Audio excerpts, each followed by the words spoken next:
Hi everyone, my name is Julia and I'm the Business Development Manager of Acumen 21, and we develop a lot of different types of technologies for beekeepers and other pollinator managers.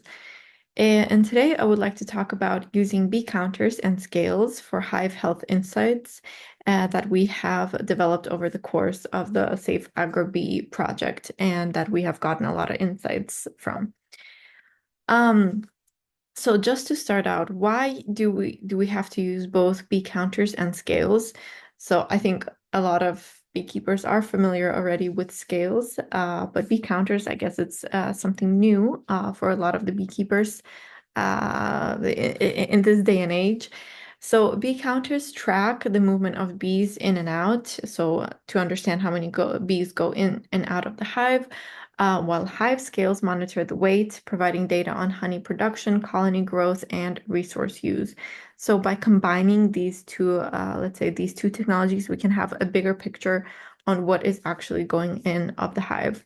And studies have also shown that the combination offers a fuller picture of hive health, giving insights into colony behavior, productivity, as well as stress. So, just to give some key insights from bee counters and scales, and what type of information we could get from it.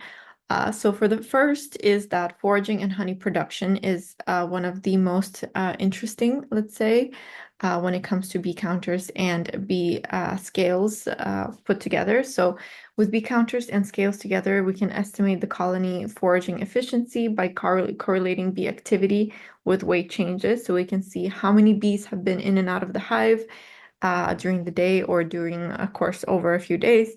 And we can also understand how much the hive weight has grown over these days to understand what is actually going on and if there is a honey flow, for example.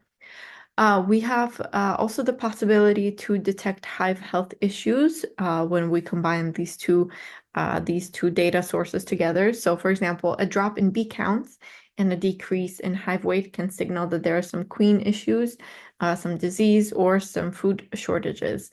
So, this is also something that we can potentially understand from this type of data.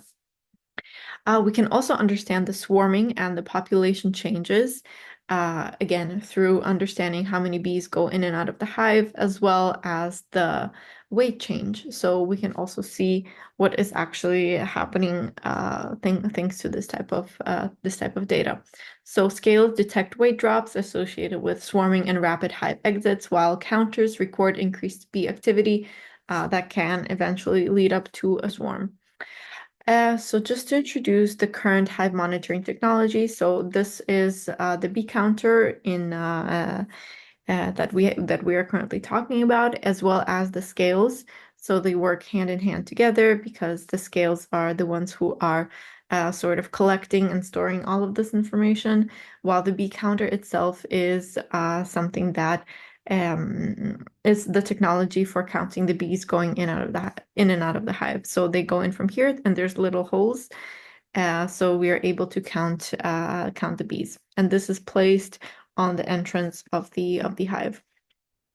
This is an example of what type of data we are able to see through the scales and the bee counters. So over here, for example, we have the flight graph, and we can see by each day how many bees have been going in and out of the hive. So how much activity there was during these days. There's also the weight graph, which is something, again, I think beekeepers are a bit more familiar with. So you can see the changes within the weight over the course of whatever, a month, a few days. And this is also something very, very useful, but it generally looks like this. Something that can also be very interesting for beekeepers is to also integrate this type of data with weather data, which is also very simply just by looking at the weather app. And this is interesting because it could be beneficial to have a bigger picture. So why are the bees staying indoors, or why are they not foraging?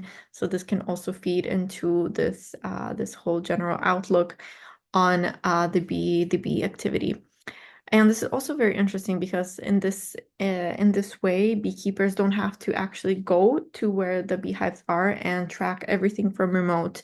and only intervene when it is necessary to actually go there. Because as most of the times beekeepers manage more than 100 or more than 50 or sometimes even more than 1,000 beehives.